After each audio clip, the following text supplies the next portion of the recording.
Kristen ada nggak sih itu penghafal Injil? Nggak ada. Ini di sini kameramen kita kan orang Kristen. Menghafal Injil itu bukan tradisi kan? Bukan. Jadi Injil itu harus dijalani dan diimani, Bang. Dihafal. Wah ini, aduh. Anda setuju nggak kalau saya katakan bahwa kalau gitu? Haleluya. Selamat malam se-Indonesia. Salam saudara-saudara. Jumpa lagi dengan channel ini, edukasi dan membangun masa depan yang toleran dan damai, dan membangun budaya untuk hidup bersama antar umat bangsa Indonesia, maksud saya begitu, agar jangan sampai Indonesia itu seperti Yaman, Syria, ataupun negara barat, negara Indonesia. Jangan sampai seperti Arab, maksud saya, apapun dan bagaimanapun begitu. Bukan mereaksi, setuju dengan obrolan Bang Armando, karena beliau ini memang pionir untuk kemajuan Indonesia juga, Bang Ade Armando, sama dengan Abu Janda atau siapapun muslim yang cinta damai, yang tidak kembali dengan ajaran Qur'annya. Jangan ke sana, terlalu riskan untuk hidup, bahwa agama itu harus berdasarkan kepada kitab daripada yang suci itu. Kita dengarkan dulu apa pendapat Bang Ade Armando, saudara, di video ini. Anda setuju nggak kalau saya katakan bahwa kalau gitu sekarang tuh menjadi tidak relevan lagi, atau tidak menjadi sebuah kebutuhan yang prioritas untuk memiliki para penghafal? Karena kayak Anda aja tadi kan, begitu Anda lupa, Anda langsung klik keluar. Itu makanya aku ingin menyanggah opini Bang Ade tentang aku, yang mana Bang Ade bilang aku hafal Quran itu luar biasa. Karena bagiku jadinya itu biasa aja, karena tidak ada manfaatnya. Bismillahirrahmanirrahim. Assalamualaikum warahmatullahi wabarakatuh. Ntar dulu kamu Ustadz. Jadi ini video, ada Ustadz yang mereaksi pernyataan Kumaila bahwa tidak ada gunanya itu hafal Quran. Menurut saya, kalau bagi saya ya ada gunanya hafal Quran itu, mengingatkan masa lalu di mana juga saya itu belajar menghafal Al-Quran. Tapi ya hafalan saya hilang semuanya. Enggak hilang semuanya, hilang separuhnya kali. Bahkan 75% hafalan Al-Quran itu hilang semuanya. Tetapi kalau dikatakan oleh Kumaila bahwa hafal Quran itu nggak penting amat, ya bagi penghafalnya ya penting, karena dia sudah menghafal, itu adalah sebuah perjuangan, hasil dinikmati. Orang-orang yang menghafal Quran, dia sudah jadi polisi gitu kan, jadi tentara, bahkan kalau hafal Quran itu diterima di sebuah perguruan tinggi UI begitu. Ada juga gitu tuh. Tapi akhirnya mereka harus tahu bahwa menghafal Quran itu ya nggak ada gunanya sama sekali. Bahkan mengadakan MTQ, perlombaan baca Quran tingkat nasional, tingkat internasional, lu apa gunanya? Apa sumbangsi penghafal Quran terhadap pembangunan di Indonesia, pembangunan ekonomi, politik, nggak ada gunanya. Iya, mau saya katakan seperti itu. Perlombaan membaca 300 ayat yang sudah dihapuskan atas permintaan pendeta Saifuddin Ibrahim, itu juga memalukan. Sedangkan Kumaila itu sudah menghafal 6.000-an kalimat, kata-kata ayat dari Quran, itu sudah dihafal semuanya. Dan ketika saya di sebuah pesantren besar itu memberikan hadiah kepada murid yang menghafal Al-Quran, dikasih hadiah 1 juta rupiah, pokoknya 1 juta rupiah bagi yang hafal Quran. Dan ada 150 anak yang hafal di luar kepalanya itu Al-Quran. Dan mereka nggak perlu setahun, ya cukup Yang paling cepat itu 6 bulan hafal Quran. Jadi diulang-ulang. Suku suntur, pluku suntur, pluku suntur, suntur, suntur, pluku suntur, pluku suntur. Nah itu dihafal. Nah itu menggampang kalau cuma kata-kata pluku suntur. Tapi ini menghafalnya mulai dari Fatihah sampai terus ini otak ke anak-anak yang 150 orang itu ya dapat 150 juta.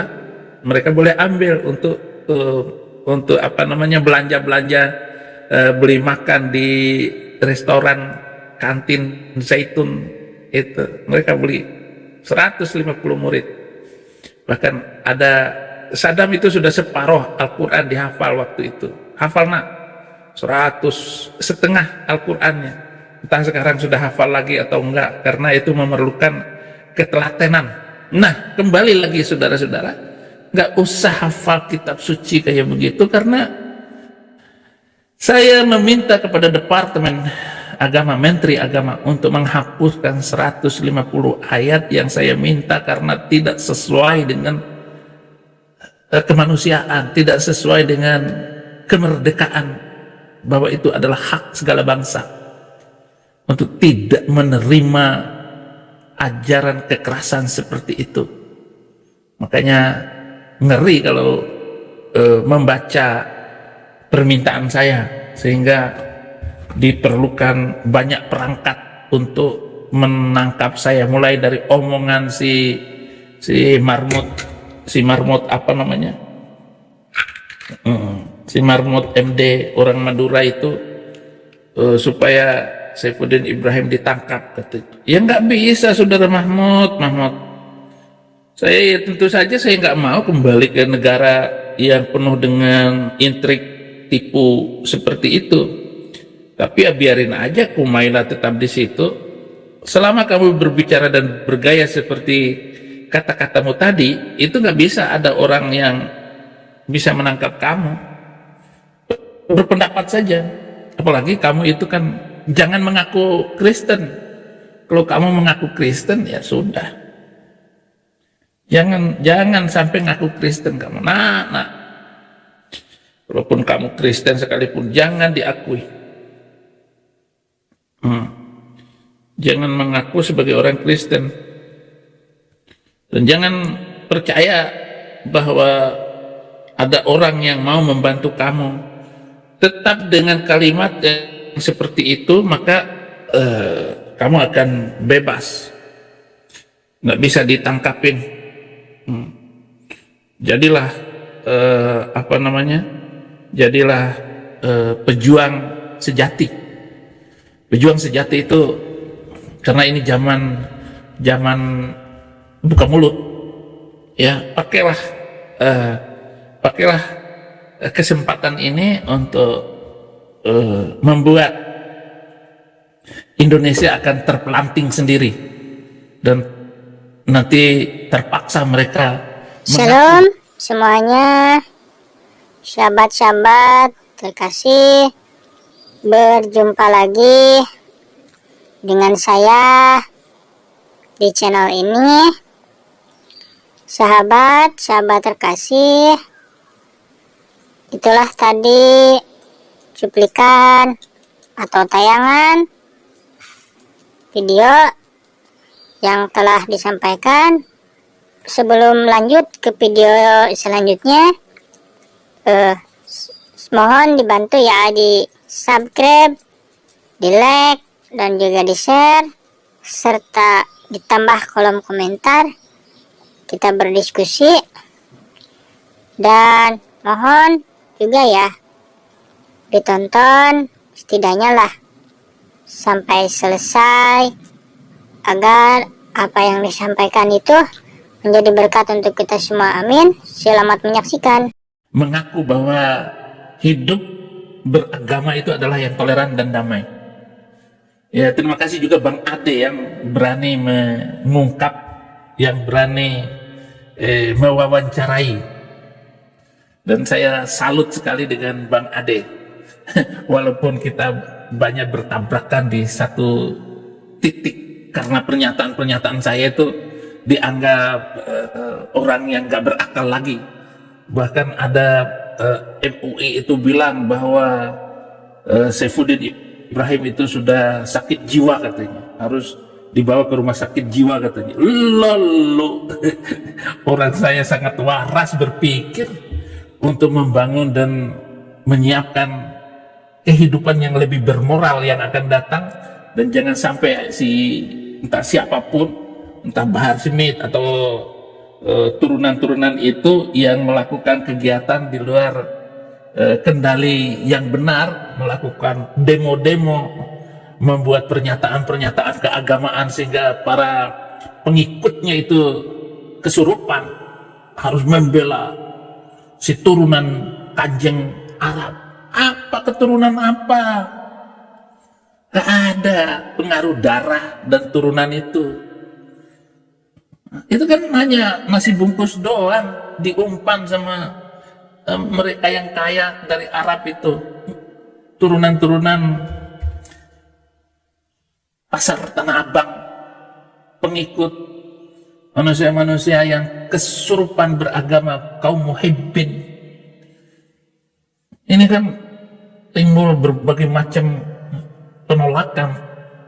Misalnya yang di Aceh nggak mau menerima Habib, kemudian nanti Makassar mereka nggak mau lagi. Nah di TikTok itu ada juga tetap pembelanya, siap mati untuk para Habib. KM 56 orang telah menyerahkan nyawanya. Lalu berkatalah siapa namanya, si Yaman itu, dia bermimpi bertemu dengan 6 orang almarhum itu dalam penglihatannya. Mimpi dia kan bohong kan? Mana ada mimpi masuk surga lo sendiri. Jangan bohong. Hei Habib, jangan. Bahwa mereka ini memang saudara-saudara sudah tidak punya akhlaknya lagi. Iya. Kembali lagi ke Bang Ade ya. Wabarakatuh. Alhamdulillah, teman-teman, berjumpa kembali di channel Santri Quran 45. Alhamdulillah, mudah-mudahan semuanya diberi kesehatan dan kelancaran rezeki oleh Allah Subhanahu wa taala. Saat ini kita sudah masuk pertengahan bulan Rajab. Sebentar lagi kita akan kedatangan tamu agung bulan Ramadan, bulan di mana Allah menurunkan Al-Qur'an, mengistimewakan umat Islam ini dengan Lailatul Qadar. Pada video ini saya ingin berbagi satu konten reaksi terhadap. Ya nanti dulu sebelum Bapak memberikan reaksi, nggak ada gunanya sama sekali orang menghafal Quran ataupun membaca Quran itu, karena ajarannya sangat tidak beradab dan tidak ada malunya sama sekali orang yang melaksanakan ajaran itu bagi kehidupan kemajuan zaman yang akan datang, dengan asumsi bahwa negara-negara mayoritas yang belajar kitab itu semua negaranya menjadi terbelakang. Kemunduran yang kita lihat itu akan terus terjadi. Kalau di abad-abad yang ke depan ini masih ada orang yang dipaksa untuk menganut kepercayaan bahwa kitab itu membawa kemajuan, lucu. Yaman, Syria, Mesir hancur, Yordan ya, sebelah Israel itu, Iran, Irak, Mesir, Libya, udah berantakan semuanya itu. Karena mereka nggak bisa diajak untuk maju, karena harus menjustifikasi dengan hukum kitab itu. Jangankan ini, contoh saja Habib Rizik itu, enggak ada majunya sedikit, mulutnya itu berbicara, otaknya isinya itu sangat berotak udang. Hanya begitu. Jadi dia memanfaatkan momen-momen untuk ngomong. Mari kita ajak dan persiapkan untuk jihad ke Filistin. Dia bilang, kita jihad ke Filistin. Dia sendiri nggak ikut. Mempermalukan dirinya sendiri. Ayo daftar Habib-Habib dulu untuk ke Palestina oleh Jenderal Rejik di bawah pimpinan Komando Panglima Bahar Smith yang suka bawa golok-golok itu. Ke pengajian dia bawa golok. Kok nggak ditangkap sama polisi? Polisi pengecut. Polisi Indonesia, polisi mafia. Nggak mampu, polisi itu nggak mampu memperbaiki keadaan Indonesia. Daftar dulu. Kalianlah yang ada di depan, para Habib. Nggak boleh yang pesek-pesek itu. Untuk mujahid pesek-pesek nggak boleh. Jadi syarat utama mendaftar ke sana adalah yang hidung mancung. Potong jenggot saya, ya, potong jenggot saya kalau ada yang daftar. Nggak bakal ada yang daftar, nggak bakalan. Kalau syaratnya hidung mancung, berewokan.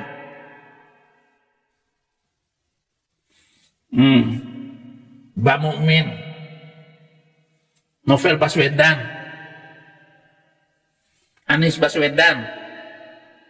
Kamu ke sana tuh Anies. Nggak usah jadi jadi calon presiden. Nggak boleh Anies itu. Anies. Nggak boleh kamu jadi presiden di Indonesia. Jadi presiden Yaman aja. Ya. Kenapa harus hafal Quran? Katanya mukjizat terbesar Nabi adalah Al-Quran. Dari mana kamu mengatakan Al-Quran itu mukjizat? Mukjizat kok motong leher orang, memisahkan manusia dari kepalanya. Satu video podcast yang diisi oleh Bang Ade Armando dan salah satu narasumbernya yaitu Kumaila, seorang perempuan yang mengaku seorang hafiz tetapi mengatakan bahwa menghafal Al-Quran tidak ada gunanya. La ilaha illallah. Oke, langsung saja kita saksikan videonya. La ilaha illallah. Sama dengan sekarang ini para komentator muslim terhadap Saifuddin Ibrahim itu, mereka sudah tidak bisa lagi menanggapi pemikiran-pemikiran saya dan pernyataan-pernyataan saya kecuali potong-potong video saya. Kemudian ini sudah gila, dia sudah sinting, dia sudah miskin, dia pendeta Saifuddin Ibrahim ini sudah jadi pemulung di sana. Jadi dia ngomong seperti itu. Saya nggak perlu jadi pemulung di Amerika, saudaraku. Janganlah kamu tertipu. Misalnya tasik ngaji. Astagfirullahaladzim. Lihat kan sudah gila kan. Si ini Dodi Sefriadi dia bilang, lihat astagfirullah, masya Allah gitu. Hanya modal kata-kata itu, lalu dia menarik simpati penontonnya. Dia menggunakan nama Saifuddin Ibrahim agar penontonnya naik lagi. Pasti naik kalau menampilkan Saifuddin Ibrahim, mereka pasti naik rating penontonnya. Karena memang laku dijual Saifuddin Ibrahim ini. Kalau nonton saya sudah gak mau diajak waras berpikir itu. Harry Pras itu paling senang juga itu mengomentari video-video saya bahwa Saifuddin Ibrahim ini memang gelo gitu, gila. Ya ampun. Tapi saya tetap bersyukur untuk menjadi agen perubahan bagi kemajuan bangsa di Indonesia. Kenapa saya begitu peduli dengan bangsa Indonesia? Tapi tetap dibenci, enggak apa-apa. Ini selamat hari Minggu ya bagi teman-teman di Amerika, di Indonesia hari Senin. Di sana Senin malam sudah di sana. Oh, saya informasikan juga mulai Sabtu kemarin, jadi sudah seharian ini TikTok Amerika sudah diblokir di seluruh Amerika karena ajuan banding ke Mahkamah Tinggi tidak disetujui oleh mahkamah, dan hanya ada di tangan Trump nasib TikTok ini. Ya, TikTok berdoa dan berkeinginan untuk tetap karena penduduk 300 juta lebih ini diperlukan oleh TikTok karena pangsa pasar yang besar. Orang semua sudah main TikTok, termasuk saya. Saya pakai TikTok itu dengan 8 akun. Satu akun dilaporkan oleh kadrun, saya naikin satu lagi, terus diserang. Karena saya menjadi pembicara tamu yang favorit juga di TikTok.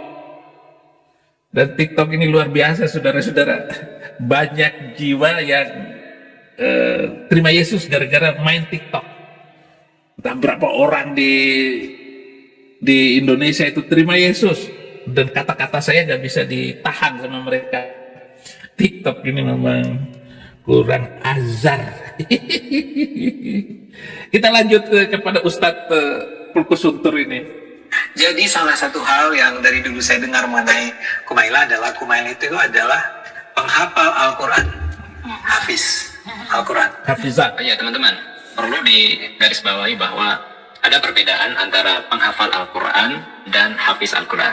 Ya, jika penghafal Al-Quran itu adalah orang yang memiliki pengalaman pernah menghafal Al-Quran. Tapi kalau hafiz itu adalah orang yang menjaga hafalan Al-Quran.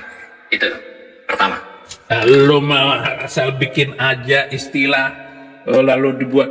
Pokoknya hafiz loh, orang yang hafal Quran. Lalu kamu bikin-bikin pernyataan kayak begitu, dasar. Saya juga hafiz Quran. Kenapa? Karena hafal Quran. Bagaimana pendeta Saifuddin Ibrahim menghafal Al-Quran? Sudah hafal dari dulu. Bapak hafal nggak Quran? Hafal. Apa? Ayo coba. Al-Quran. Bukan itu, kan saya hafal Al-Quran, hafal. Itu mah ngeledek. Enak aja lu bikin definisi akal-akalan. Emang hafal Quran ya nggak perlu dihafal, nggak penting sama sekali, dan nggak ada gunanya. Kalau kamu punya pesantren penghafal Quran, ya udahlah. Bagaimana menghafal rumus pelajaran, rumus matematika, rumus biologi, rumus fisika, kimia, itu lebih penting daripada hafal Quran. Buang-buang waktu. Indonesia nggak akan maju, tetap terbelakang, tetap dijajah sama Habib-Habib, sama kiai-kiai. Santri-santrinya banyak yang hamil oleh kiai. Itu yang kamu hafal. Harus kamu hafalkan ustadz-ustadzmu itu, kiai-kiaimu itu, yang gak bermoral sama sekali.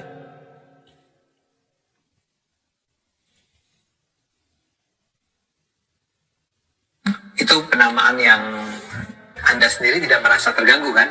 Iya, karena itu kan fakta aja. Faktanya memang Anda adalah penghafal. Tapi ada orang-orang yang nanya, betul nggak sih Anda itu penghafal Al-Quran? Dan ada yang minta, Bang Adi tanya deh, coba deh cek dia tuh. Bisa nggak sih dia mengucapkan ayat dan Al-Quran? Ini buat teman-teman yang barangkali dari non-Muslim, itu satu buku tuh yang disebut penghafal Al-Quran tuh. Satu buku Al-Quran yang berapa, ada ayatnya berapa? Iya, 600-an halaman. 600-an halaman itu? 6 ribuan ayat. 6 ribuan ayat dia apa? Ya. Kalau di Kristen ada nggak sih itu penghafal Injil? Kayaknya nggak ada, nggak pernah dengar. Nih di sini Kayaknya, kameramen kita kan adalah orang Kristen. Penghafal Iya. Injil itu bukan tradisi kan, Bang? Bukan. Jadi Injil itu harus dijalani dan diimani, Bang. Bukan itu apa? Wah ini Oke. Injil nggak perlu dihafal. Konteksnya itu nggak ada Injil dihafal, nggak ada tradisi menghafal Injil. Karena menghafal Al-Quran itu ada pahalanya, satu huruf satu pahala, nilainya 1. Bismillahirrahmanirrahim itu bukan satu huruf. Bi-ismi 1, 2, 3, 4. Bismi Ba, sin, mim, bi ismi. 3 huruf. 4 huruf, salah. Itu 4 pahala, bismi. Orang sudah membayangkan pahalanya bagaimana, sehingga dosanya terampuni. Nanti diberkati hidupnya, sehat dari sakit, nanti umur panjang, disenangi banyak orang. Saya nggak perlu hafal Quran, disenangi orang, punya duit banyak aja, sudah syukur. Ini lawak-lawak, ketawa-ketawa aja deh siaran kali ini. Oh ya teman-teman, perlu kita ketahui ya, dilansir dari beberapa sumber bahwa memang Injil itu tersedia dalam banyak terjemahan dan bahasa. Tidak ada keharusan umat Kristen untuk mempelajari Injil dalam bahasa aslinya, Ibrani, Aram, atau Yunani. Sehingga umat Kristen cenderung fokus pada membaca Injil dalam bahasa yang mereka pahami saja. Jika itu Indonesia, maka mereka cukup memahaminya dengan bahasa Indonesia, dan seterusnya. Dan juga dalam ibadah Kristen, membaca dan mendengarkan Injil menjadi bagian yang penting. Ayat-ayat Injil seringkali dibaca oleh pemimpin ibadah, sehingga umat Kristen lebih terbiasa mendengarkan daripada menghafalkannya. Jadi mungkin pemimpinnya saja yang hafal kira-kira ini ya. Next. Kita lanjutkan. Padahal jawabannya sederhana, nggak ada penghafal. Beda dengan umat Kristen, saudaraku, jemaat gereja itu kalau pergi ke gereja itu bawa Alkitab. Nih di tangannya ini, bawa Alkitab. Memang nggak dihafal. Tetapi ketika pendeta menyebutkan ayat ini, mereka membuka, mencatat, dan distabilo ayat itu. Itu turun-temurun terus gitu. Sehingga mereka itu teringat dengannya berdasarkan terjemahan bahasa apa? Bahasa Indonesia itu. Kalau di Indonesia itu kita Kristen itu yang paling laris itu. Ada The Gideon International, yayasannya membagi Alkitab ke seluruh dunia. Dicetak. Cetak ulang, dibagi-bagi. Dan saya kelas 6 SD sudah punya Injil The Gideon International itu. Saya sudah punya, saudara-saudara. Sehingga otak orang Kristen itu beda dengan masjid, Jumatan, pengajian, gak pernah bawa Quran.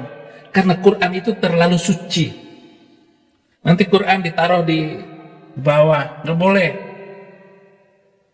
Apalagi pergi Jumatan, lalu kempit, diketek. Masa Al-Quran diketekin? Otak kotornya itu. Kelihatannya suci, tetapi otak dan pemahamannya itu rendah sekali, itu Muslim. Kenapa saya harus ngomong kayak begitu? Memang itu yang terjadi. Bang Ade. Ini saya mereaksi si Ustadz yang mereaksi videonya Bung Ade itu dan Kumaila. Maju terus Kumaila, gak usah malu. Memang kitab itu tidak suci lagi.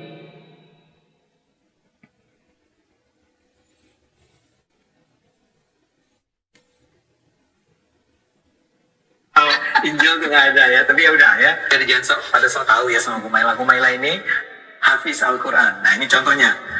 Tapi aku disclaimer dulu, tapi hafalan aku nggak sempurna, dan memang biasanya penghafal Quran itu hafalannya nggak sempurna gitu ya. Jadi maksudnya bukan berarti hafal sempurna tanpa celah gitu, pasti bisa semua ya. Semua sempurna ingatannya, unlikely. Kayaknya penghafal Quran yang hebat di dunia ini juga nggak ada. 6.000 ayat, gimana coba ngingetnya? Betul, apalagi kalau misalnya orang Indonesia yang nggak paham bahasa Arab itu. Iya. Ya mungkin begini ya Bang Ade ya. Urusan hafalan sempurna atau tidak itu adalah urusan Allah Subhanahu wa Ta'ala. Kita umat Islam diperintahkan untuk membacanya. Stop. Urusan hafalan itu urusan Allah Subhanahu wa Ta'ala gitu. Kumaila sudah bilang ya, siapapun yang hafal Quran kemudian dia diuji ulang pasti nggak bisa, pasti akan ada kekacauan berpikirnya dan harus direview ulang, dan harus ada yang membimbing ataupun yang memandu hafalannya apa. Kalau salah diketuk sekali, salah. Oh, dia ingat. Salah lagi, diketuk mejanya itu, diingatin salah. Sehebat apapun hafiz Quran itu harus dibimbing. Mama saya itu ketika saya menghafal di depan dia, itu dia pegang ini Al-Quran, saya hafalkan. Nanti kalau dia salah, saya salah, diketuk meja. Idza as-sama'u fatarat wa idzal kawakibun tatharat wa idzal biharu fujirat wa idzal quburu bu'thirat alimat nafsum ma qaddamat wa akharat ya ayyuhal insanu ma gharraka bi rabbikal karimil ladzi khalaqaka fasawwaka fa'adalaka fi ayyi suratin ma syaa rakkabak kalla bal tukadzibuna bid-din wa inna 'alaikum lahafizina kiraman katibin ya'lamuna ma taf'aluna innal abrara lafi na'im wa innal fujjara lafi jahim yaslauna. Itu dari SD, saya hafal ini dari SD. Jadi berapa tahun, 50 tahun yang lalu, ini masih dihafal, masih tersimpan di otak saya. Mama saya hanya pegang Al-Quran, saya hanya melihat muka mama saya, karena ngeri kalau salah itu dia pukul saya atau bit saya. Dan lebih pasti nggak dikasih makan coba, kan menderita saya itu. Tapi saya bilang kalau itu adalah siksaan yang paling menderita, nggak dikasih makan. Ya anak kecil dipaksa seperti itu diajarin.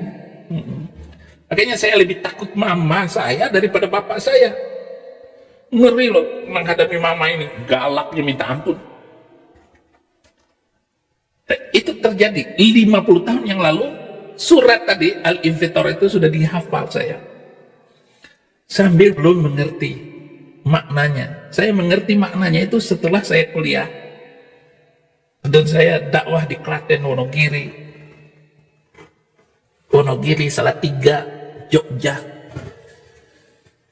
Saya mengislamkan 15 orang Kristen, pendeta masuk Islam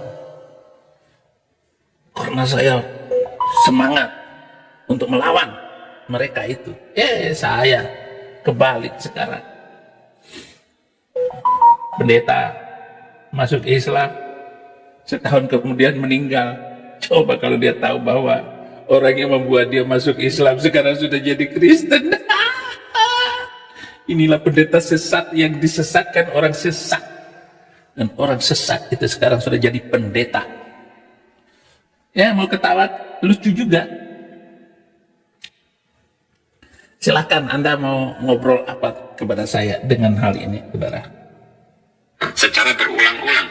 Bahkan Rasulullah SAW pun pernah ditegur oleh Allah ketika beliau tergesa-gesa ingin cepat-cepat hafal ayat Al-Quran setelah diajarkan oleh malaikat Jibril alaihissalam. Dalam surah Al-Qiyamah ayat 16 ya disebutkan, A'udzubillahi minasyaitonirrajim, la tuharrik bihi lisanaka lita'jala bih. Jangan engkau wahai Nabi Muhammad gerakkan lidahmu untuk membaca Al-Quran karena hendak tergesa-gesa menguasainya atau menghafalnya, ya. Inna alaina jam'ahu wa qur'ana. Sesungguhnya tugas kamilah, kata Allah, untuk mengumpulkannya dalam hatimu dan membacakannya. Begitu, Bang. Jadi urusan hafalan sempurna atau tidak itu adalah urusan Allah. Kita baca saja. Kita lanjutkan ya, teman-teman. Oke, tapi saya coba satu lagi ya. Ntar dulu Bang Ade. Ya, itu kan benar kan? Ya, sebenarnya bukan urusan Allah. Orangnya itu hafal kagak. Itu nggak ada kaitannya dengan Allah di situ. Walaupun urusan Allah, orangnya nggak hafal-hafal dan otaknya nggak mampu untuk menghafal, ya tetap aja nggak hafal. Bagaimana Allah bisa? Inna nahnu nazzalna dzikra wa innahu lahafizun. Dan sesungguhnya kamilah yang menurunkan Quran dan kami pula yang menjaganya. Yang menjaga dengan orang-orangnya. Tetapi kalau orang yang nggak bisa hafal, ya tetap aja nggak bisa hafal. Apalagi mak-mak yang ngomongnya kelentak-kelentu kayak begitu, ngomongnya sembarangan, kalau disenggol sedikit, mama lu, mama gue, pala gue, yang apa namanya latah, yang nggak bisa menghafal. Orang yang latah, ngaco. Walaupun Allah yang turun terhadap orang yang latah itu, ya tetap aja latah. Mau ngomong apa, asal ngomong aja. Ya tapi itu ayat-ayat untuk menghibur diri. Nggak bisa, saudara. Al-Maidah. Bismillahirrahmanirrahim. Ya ayyuhalladzina amanu awfu bil 'uqud wa hillat lakum bahimatul an'am. Enggak, nanti aku bilang. Itu nggak boleh seganas, jadi wa hillat lakum. Saya netizen yang mengkritik bacaan aku. Oke, silakan. Bismillahirrahmanirrahim. Ya ayyuhalladzina amanu أوفوا بالعقود وحلت لكم بهيمة الأنعام إلا ما يتلى عليكم غير محل الصيد وأنتم حر. غير محل. Ya, whatever. Aku nggak bisa whatever, soalnya Quran itu verbatim. Ya, ini teman-teman, saya perhatikan bacaan Mbak ini cukup baik. Ya, ukuran pelajar pemula ya, dapat membedakan huruf satu dan yang lainnya, panjang dan pendeknya. Tapi soal hafalan ya sepertinya jarang murojaah ya, atau bahkan nggak pernah murojaah. Memang salah hafalan itu wajar, tapi tingkat Ngapain murojaah bolak-balik buang-buang waktu, pantat sakit. Dan lagian siapa yang memberikan uang kalau dia murojaah melulu? Murojaah itu mengulang-ulang bacaan. Siapa yang ngasih uang? Memang ada dari Departemen Penghafal Quran begitu. Departemen Agama ngasih kepada orang itu gaji. Ataupun ada yang mengatakan barang siapa yang tetap menghafal Al-Quran, maka dia akan menjadi PNS di Depak gitu. Ada yang begitu. Kalau ada ya kerja hafalan aja tiap hari. Main gundu lagi, hafal lagi. Main gundu lagi, hafal lagi. Ada yang begitu di Indonesia.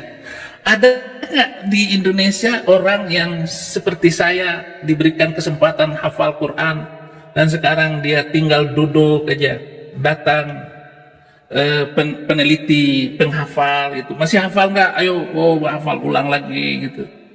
Lalu dikasih seperti saya ini sekarang, itu pemerintah Amerika itu kasih gratis setiap bulan itu 20 juta uang. Ya saya pakai untuk komat kamit. Saya nggak perlu kerja lagi di Amerika ini. Cukup dengan apa yang Tuhan kasih. Negara ini memberikan asuransi saya. Asuransi kesehatan itu saya harus mestinya saya harus bayar sekian. Uang makan, belum lagi gereja-gereja yang menyiapkan makan itu sudah ada. Cukup untuk seminggu. Kalau mau, anak buah saya, kamu pergi aja sendiri. Kalau dapat jatah dari gereja itu, cukup untuk seminggu itu gereja ngasih makan. Gila ini gereja di Amerika ini, saudara-saudara. Aduh, serem. Jadi orang-orang yang antri di gereja itu mulai pagi, itu ribuan orang. Mobil yang menunggu di gereja itu tuh pergi masuk, pergi mutar terus, itu menerima jatahnya saja. Itu nggak kuat dibawa sendiri, itu nggak kuat itu. Beras, susu, mentega, buah-buahan, dikasih semuanya, sayur-sayuran, daun-daunan, tomat itu berapa ini, nggak kuat bawa sendiri, saudara. Untuk mengangkat makanan itu, bukan kayak di Indonesia kasih Indomie 2, 3, baju sepotong, ya ampun. Ini luar biasa ini negara Amerika ini, saudara-saudara. Memang bisa kayak begitu? Nggak bisa. Saya disuruh balik ke Indonesia, dikasih uang sekian M, kecil. Kecil. Kedamaian di hati terlampau mahal daripada di Indonesia. Saya nggak bisa khutbah kayak begini, ceramah kayak begini, apalagi sekarang umur menjelang 70, ya, menjelang 70 ini. Nanti umur saya 80 masih ganteng, masih layak didengar, otaknya masih segar. Jangan hafal Quran. tingkat kewajaran itu bisa diukur juga. Kalau nggak pernah murojaahnya, jangan bilang wajar. Hafalan orang itu nggak ada yang sempurna. Ya emang Anda saja yang malas. Dan yang kedua, Bang, saya setuju dengan Mbak ini bahwa baca Quran itu nggak boleh whatever. Karena itu adalah bagian dari aturan pakar membaca Al-Quran untuk menjaga originalitas teks ilahi tersebut ya. Oke, next ya. Harus tepat. Tapi kalau menghafal itu 300 itu yang saya minta untuk dihapuskan itu nggak pantas untuk dipelajari dan menjadi hukum manusia, nggak pantas. Seapapun, sebiadab apapun manusia nggak pantas untuk membaca itu. Kenapa? Karena makin menghafal dan mempraktekkan ayat itu makin rusaklah sebuah negara. Saya jamin dengan pernyataan saya. Dan pernyataan saya ini bukan sebuah asumsi, tapi kita bisa melihat negara-negara yang telah memberlakukan hukum sosialnya, hukum ekonominya berdasarkan ayat-ayat itu. Nggak pantas, saudara, pantas. Bagaimana orang Yahudi dan orang Kristen itu harus dipisahkan kepalanya dari tubuhnya? Ya nggak pantas, kitab suci kayak begitu. Astaghfirullahaladzim, alladzi la ilaha illallah. Ini dengerin dulu pernyataan saya. 1. Nama Allah itu tidak pernah diperkenalkan oleh nabi-nabi sebelumnya, entah Adam kah, Ibrahim, Musa, Daud dan seterusnya, Salomo. Enggak ada nama gombal gambul daripada Arab SWT itu, enggak ada. Enggak ada. Yang kedua, tidak ada dan tidak pernah ada nabi yang diutus oleh Tuhan Bani Israel dari Arab. Selalu itu dari Bani Israel. Enggak ada dari Arab, saudara. Dan Alkitab tidak merujuk dan menunjuk Ismail sebagai nabi. Bukan nabi. Kenapa dia lahir dari Hagar, pembantunya itu. Tetapi masalah berkat tetap berkat. Tetapi perjanjian setia itu bukan lewat Ismail, tapi lewat Ishak. Kejadian 17 ayat 18, 19, dan 20. Kejadian 18 itu menolak Ismail, 17 ayat 19 dan 20 itu Ishak. Dan perjanjian itu hanya dari keturunan Ishak, bukan dari Mael. Inilah kunci berkat Ismail dengan berkat Ishak itu beda. Si Mael, keturunan Ismail, selalu mengejar Ishak untuk dihancurin dari mulut Nabi itu. Dengan hadis-hadis yang diungkap oleh Muhammad itu sangat menistakan baik Kristen maupun Yahudi. Itulah sebabnya saya lawan sampai sekarang. Dan ini saya harus omongin. Harus saya omongin. Wah, sudah ada yang nelpon saya. Tapi di sini baru jam 6, setengah 6 pagi. Di sana nggak tahu ya di Indonesia. Jadi saudara-saudara harus dilawan oleh saya. Jadi begitu, Ustadz. Kita lanjut ke Kumaila. Tanpa alternasi apapun gitu. Kalau salah tuh, Innallaha yahkumu ma yurid. Kalau salah itu ya udah salah. ya.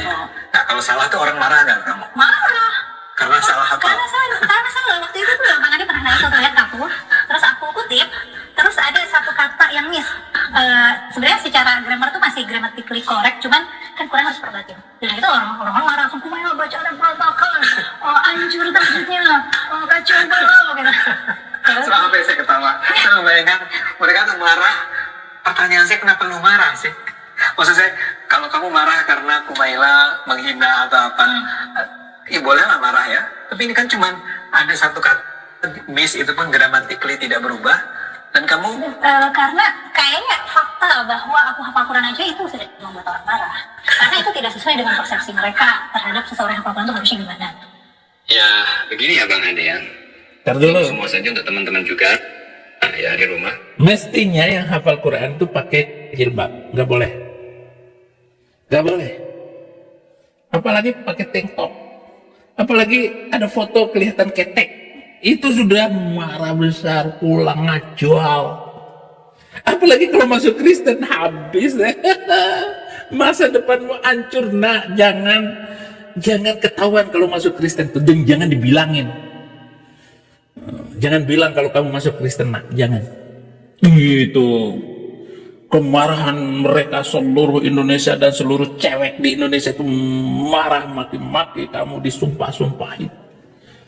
Kamu lepas jilbab aja itu sudah kebencian yang luar biasa bagi seluruh cewek-cewek Indonesia yang nggak pakai jilbab juga pasti marah dengan kamu. Satu, kamu hafal Quran tetapi kamu nggak pakai jilbab, padahal dia sendiri nggak pakai jilbab. Itu akan ada kemarahan dalam hati mereka walaupun nggak diomongin.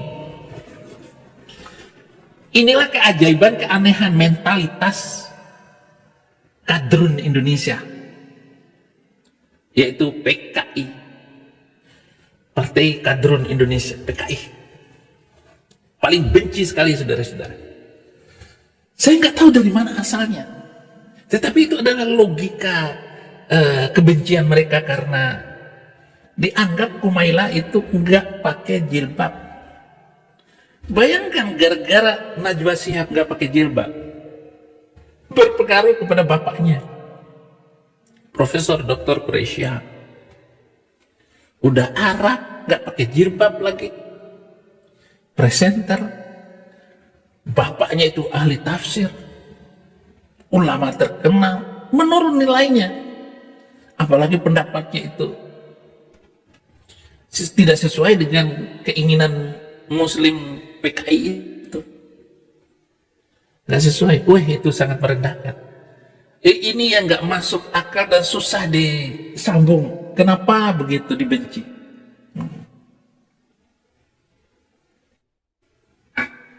Ya, mungkin kita pernah belajar lagu Indonesia Raya. Boleh nggak kira-kira? Misal, saya nyanyikan lagu kebangsaan Indonesia tersebut ya, saat upacara kemerdekaan di Monas ya. Terus saya salah kata misal, yang seharusnya Indonesia tanah airku, saya salah baca Indonesia tanah bangsaku, tanah tumpah negeriku. Kan nggak boleh. Nggak boleh. Dimaki-maki sama orang, dibilang geblek lah. Itu yang Nggak boleh salah. Tetapi lagu Indonesia Raya itu sudah salah. Sampai sekarang tetap salah. Teksnya itu. Kenapa salah, Abi? Ya salah. Karena ada bunyi teksnya, di sanalah aku berdiri jadi pandu ibuku. Bagaimana kalau dinyanyikan itu di Monas dengan mengatakan di sanalah aku berdiri? Mestinya disinilah aku berdiri. Harus diganti teksnya itu. Di sinilah aku berdiri jadi pandu ibuku. Kenapa teksnya itu di sana? Waktu itu Wage Rudolf Supratman itu menulis teks itu di Belanda. Nah, tentu saja dia bilang di sanalah aku berdiri karena dia berdiri di Belanda, Indonesia itu di Indonesia. Mestinya diubah itu teks. Pak Prabowo, teks Indonesia Raya adalah salah besar. Karena nggak pantas dinyanyikan itu. Kecuali orang yang duta besar yang ada di Singapura, Malaysia, Pakistan dan sebagainya. Jadi duta besar itu baru benar menyanyikan. Duta besar Indonesia di sini di California, di sana Allah aku berdiri. Nah, itu nggak usah diubah. Tetapi ketika di Indonesia harus dinyanyikan, di sinilah aku berdiri. Nah, itulah kesalahan Al-Quran yang harus diperbaiki. Maka saya minta 300 ayat hapuskan. Itu Bob. Haleluya. Saya kan sampai kepada teksnya itu. Saya meneliti redaksional dari Quran, diperbaiki. Rusak semua itu redaksi Quran itu. Hanya cocok untuk manusia abad ke-7, nggak pantas lagi untuk diberlakukan sekarang, apalagi diikutin. Sholat 5 waktu nggak ada dalam Al-Quran, nggak ada Bang Ade, lu jangan ditipu terus. Jadi nggak usah sholat ya semaumu aja lah. Ya sekali-sekali Jumatan gitu. Jangan diikutin benar, barang siapa yang tidak Jumat 3 kali maka kafir. Jangan percaya itu. Itu kan Muhammad yang ngomong. Supaya apa?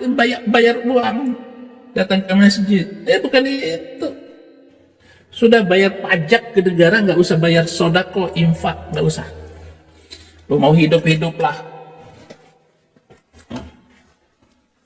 Lama juga ini ngobrol ini saudara-saudara. Katanya Quran itu adalah mukjizat. Menurut Quraisy Shihab, apakah mukjizat itu kejadian ajaib yang sukar dijangkau oleh kemampuan akal manusia? Sedangkan dalam Kristen mukjizat adalah kejadian atau peristiwa yang luar biasa atau di luar kebiasaan yang dilakukan oleh Tuhan atau oleh Allah atau oleh kuasa roh Tuhan dengan tujuan tertentu, misalnya untuk meneguhkan pengutusan seorang nabi Tuhan, seorang rasul Tuhan maupun seorang hamba Tuhan. Harus ada mukjizat. Apa mukjizat Pendeta Saifuddin Ibrahim? 300 ayat. Saya punya mukjizat. Itu kejadian di mana ketika dia ngomong itu menggetarkan dan membuat marah orang. Menteri-menteri, sahabat-sahabat, semua itu marah. DPR semua marah atas Saifuddin Ibrahim. Itu mukjizat mulut. Yeremia berkata, apa salah saya?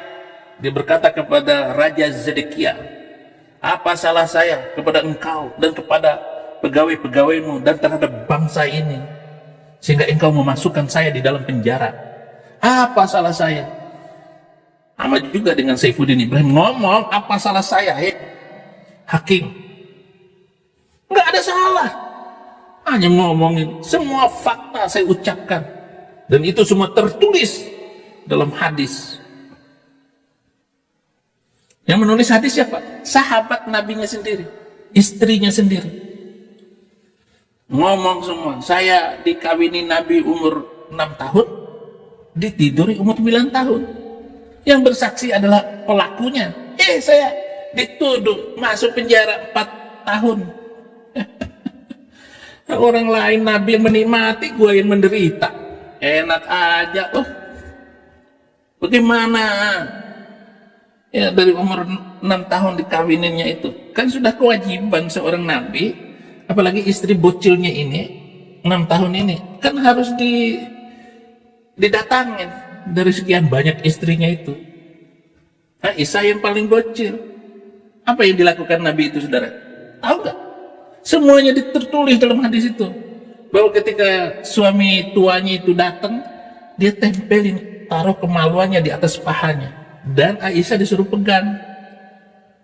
Beliau menikmati itu kasus, dia menikmati itu, diremas-remas sama bocil itu selama 3 tahun sampai umur 9 tahun. Umur 9 tahun barulah ditiduri sebagai suami istri.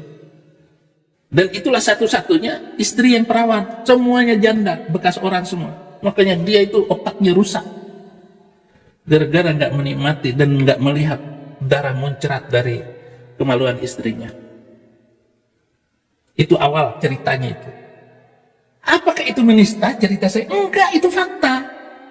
Tapi dibela oleh netizen TikTok ini.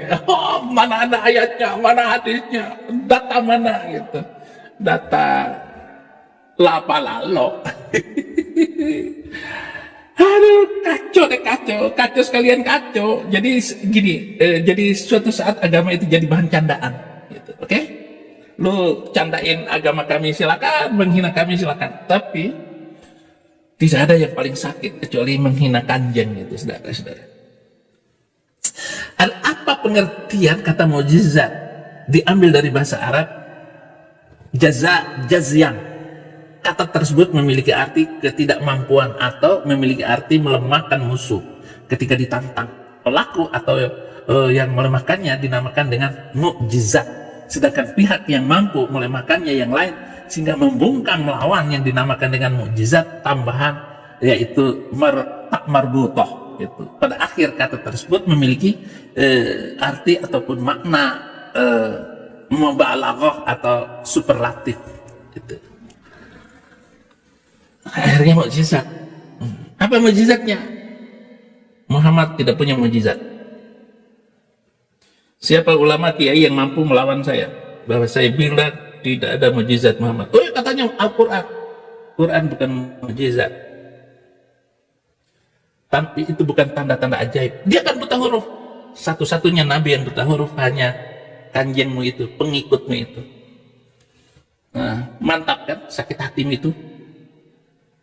Nggak ada nabi buta huruf, saudara. Satu-satunya itu ya dari Arab. Haleluya, saudara-saudara. Saya hari ini akan khutbah di sebuah gereja. Ya, terima kasih. Saya sudah hampir berapa tahun ini, saya hanya, ya selama di Amerika saya hanya sekali-sekali saja saya menerima khutbah. Karena ada teman baik, tapi kalau di satu tempat ataupun ada gereja sendiri, saya belum mau khutbah. Saya akan khutbah di YouTube, TikTok saya. Biar khutbah-khutbah saya itu nyakitin orang gitu. Karena mahal, perbandingan itu mahal, saudara. Ilmu paling mahal. Demikian saja dulu untuk apa ini, apalagi katanya Ustadz itu. Yang lagu kebangsaan saja punya aturan pakem yang harus ditaati saat melantunkannya. Apalagi Al-Quran. Mengapa tidak ada orang mengkritik? Karena memang itu salah. Jangan itu dianggap sebagai sikap kepala batu umat Islam yang tak mau toleran terhadap suatu bacaan. Nah, Gitu ya. provokator kan? Kita lanjutkan ya. Orang tuh punya persepsi bahwa seharusnya seorang penghafal Al-Quran, misalnya saja nggak cekikikan kayak Anda ya, misalnya Nggak cengengesan. nggak cengengesan seperti Anda, tiba-tiba Anda cekikikan, cengengesan, Atau lagi baca terus Quran lagi. baca Quran. Aku nggak tahu itu nemu dari mana. Ada YouTube yang ada cuplikan aku lagi baca Quran sama ibu aku. Terus di depan kamera aku tuh gini-gini. Terus lihat saja kelakuanku Maila, baca Quran sambil main-main. Tapi itu video itu dari mana dong? Dari apa? Aku pernah posting, cuman di mana dan kapan tuh udah lupa itu. Ya, sebenarnya itu salah mbaknya sendiri. Mengapa harus diunggah di media? Enggak apa-apa, saya juga unggah di media dengan nanti saya perlihatkan pantat saya nanti sambil ngaji. Auzubillahi minasyaitonirrajim, kelihatan pantat. Bismillahirrahmanirrahim, pantatin lagi. Itu kan hanya gaya aja, kebebasan itu. Enggak masalah, saya pingin pemuda-pemuda itu cekikikan kayak Kumaila. Bagus, Bumi. Mati aku mati. Kamu kok kayak saya ya? Mama saya kalau lagi murojaah itu mengulangi bacaan itu, mama saya itu saya plesetin bacaannya dulu itu sehingga mama saya ketawa itu. Mama saya itu ketawa sampai guling-guling. Makanya kalau saya baca Al-Quran di depan mama saya, bapak saya harus ada di sebelahnya biar saya serius. Memang saya takut sama ibu ini, tetapi sengaja saya bikin ada yang dalam bahasa Bima ataupun dalam bahasa Arabnya sendiri. Saya putar ke sana, ayatnya disambungkan ke sana sampai mama saya itu ketawa gitu. Alam tara kaifa fa'ala rabbuka bi ashabil fil alam yaj'al kaidahum fi tadlilin wa arsala alaihim waladdallin. Mama saya amin. Setelah dia amin baru dia sadar bahwa saya salah dan mempermainkan itu. Tetapi mempermainkan kan nggak salah, hanya saya salah melanjutkannya. Bukanlah, tapi sengaja membuat mama saya harus ketawa. Itu bukan. Nah, kalau orang Islam itu mendengar itu ketawa ngakak ini. Alam taro kaifa ala rabbuka bi ashabil fil alam yaj'al kaidahum fi tadlilin wa arsala alaihim waladdallin. Dolin itu suratnya mana? Suratnya di mana? Ayatnya di mana? Ngaco gitu. Tapi itulah humorisnya saya supaya mama saya ini tertawa. Dan dia tahu saya itu humoris itu. Sehingga dia itu galak sama saya. Kenapa saya orang humoris? Dia itu sebenarnya dia mau saya itu serius. Saya nggak bisa diajak serius untuk hal-hal yang begitu. Jadi orang mau ngomong apa gitu. Padahal otak saya ini, kecerdasan saya dan kepiawaian saya di dalam berteman itu bagus, nggak ada yang salah. Gitu. Nah, saya kembangkan lagi cerita itu menjadi sebuah cerita lelucon saya. Saya bikin cerita ada orang yang baru selesai di pesantren, kemudian dia pulang ke kampung. Pulang ke kampung langsung diangkat jadi imam di musolanya itu. Saya bayangkan ada musola yang dibangun bapak saya di sebelah rumah. Dia menjadi imam, diangkat jadi imam, masih baru selesai pesantren. Wah, semangat sekali ini santrinya, saudara-saudara, jadi imam.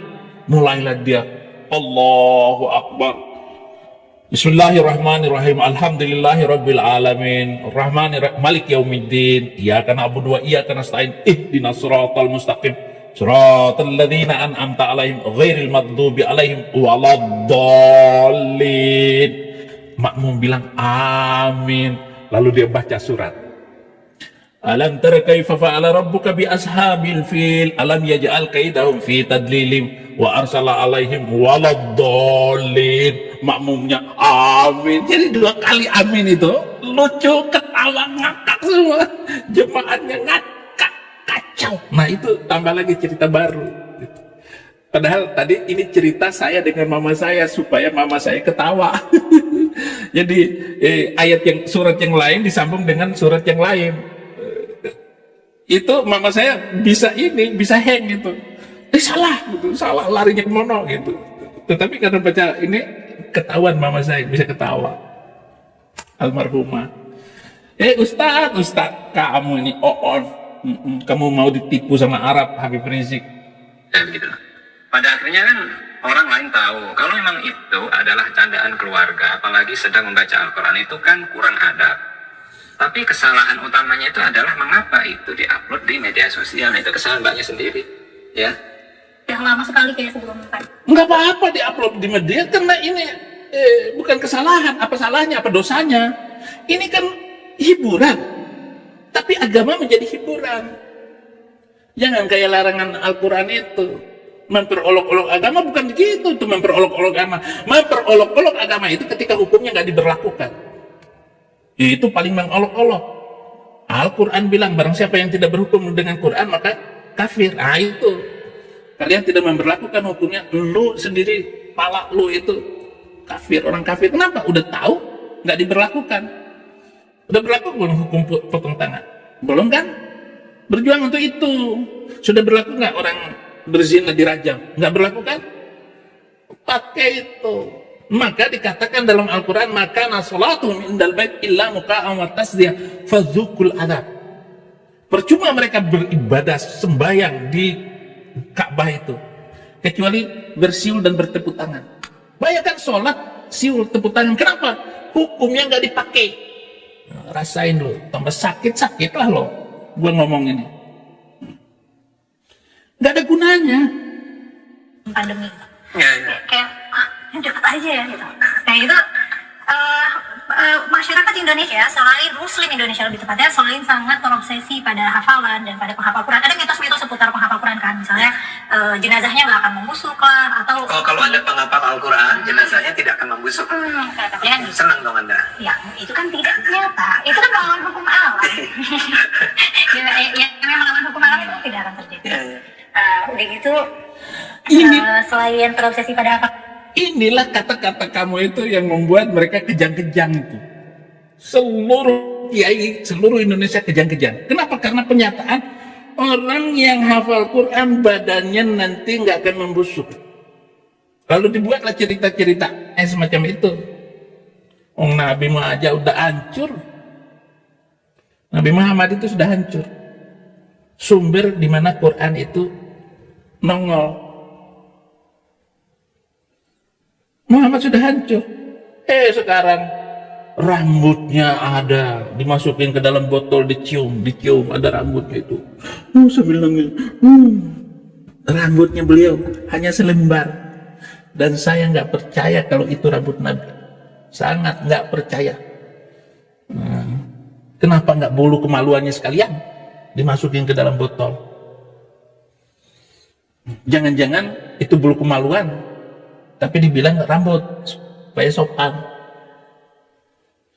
Diciumlah bulu kemaluan ke anjing. Kalau bulu kemaluan itu ibu-ibu yang mencium. Dibuat 2 botol nanti. Bulu kemaluan itu pasti keriting, rambutnya Nabi panjang, ya agak gelombang dikit lah. Ambil selembar, masukin ke botol, lagi keliling ke seluruh Indonesia, ada sendal Nabi, ada pedangnya, ada bajunya. Betapa banyaknya khurafat itu. Baju Nabi, jahitannya kayak begitu. Mau-maunya mereka Indonesia ini diperbodoh oleh agama. Ini kan diskusi intelektual. Kalau ini juga termasuk pembahasan intelektual saya, intelektualitas untuk membuat Indonesia semakin pandai, cerdas. Ini tumben panjang ini khutbah saya ini sudah sampai jam 6.10. Hafalan transisi juga pada pelafalan gitu. Orang Indonesia pelafalannya lebih fasih daripada orang Arab. Oh ya teman-teman, Benar. ini memang semakin jauh ternyata pemahaman dari Mbak Kumaila ini ya terhadap urgensi baca Al-Quran sampai mengesampingkan hadis-hadis fadilah yang biasa orang pakai untuk memotivasi. Ya nggak perlu lagi lah, orang sudah cerdas. Kumaila sudah nggak percaya dengan hadis-hadis doif kayak begitu, fadilatul amalan qiraatil Quran. Mamnu ala laisa. Nggak pantas lagi untuk diingat-ingat hadis palsu kayak begitu, mas. Emang ada fadailul amal, fadilatul amal, liman hafizat Quran. Nggak perlu buang-buang waktu. Jadi jangan terobsesi bangsa Indonesia ke depan untuk hafal di kitab ini.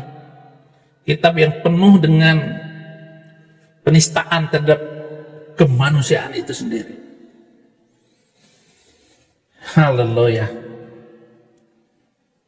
Nggak perlu. Kamu nggak usah mereaksi. Agar anak-anak mau menghafalkan Al-Quran. Ini sama saja dengan yang disebutkan dalam surah An-Naml ayat 67. وَقَالَ الَّذِينَ كَفَرُوا أَإِذَا كُنَّا تُرَابًا وَآبَاؤُنَا أَإِنَّا لَمُخْرَجُونَ. Yang artinya, orang-orang yang kufur berkata, setelah kami menjadi tanah dan begitu pula nenek moyang kami, apakah benar sesungguhnya kami akan dikeluarkan dari kubur? Harusnya peristiwa seperti Ya nggak akan dikeluarin lah, mana bisa. Seperti surah Al-Infitar itu, idza sama'un fatarat, apabila langit pecah, wa idzal kawakibun tasarat, bintang-bintang galaksi berjatuhan, wa idzal kawakibun tasarat, wa idzal biharu fujirat, apabila laut meluap menutup udara, wa idzal kuburu bu'thirat, dan apabila kubur dibolak-balik, tanah yang di bawah naik ke atas, tanah yang di atas turun ke bawah. Maka nongol itu pocong-pocong mayat-mayat itu, lalu berdiri ngomong, alimat nafsu ma qaddamat wa akharat. Ya itu kan cerita dongengnya Quran, itu bukan mukjizat. Lu mau cerita, mau ngomong apa saja, otak Kamila nggak akan sampai, nggak percaya lagi masalahnya. Lu diperbodoh oleh dalil-dalil agama, nggak nyambung saudara.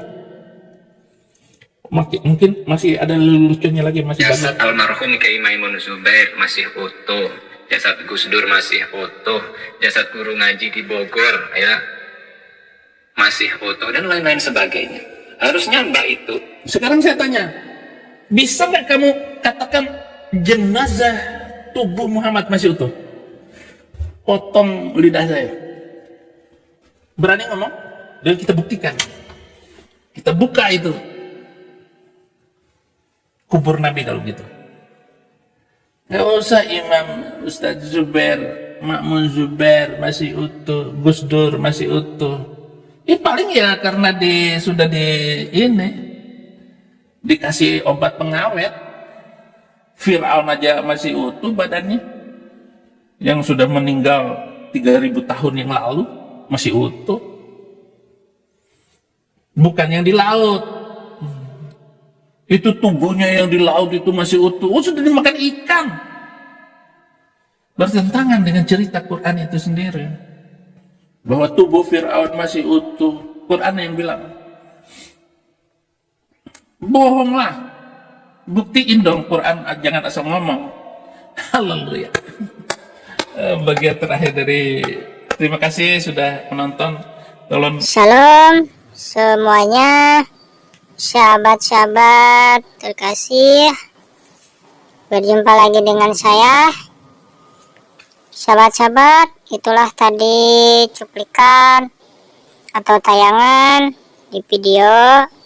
Semoga bermanfaat.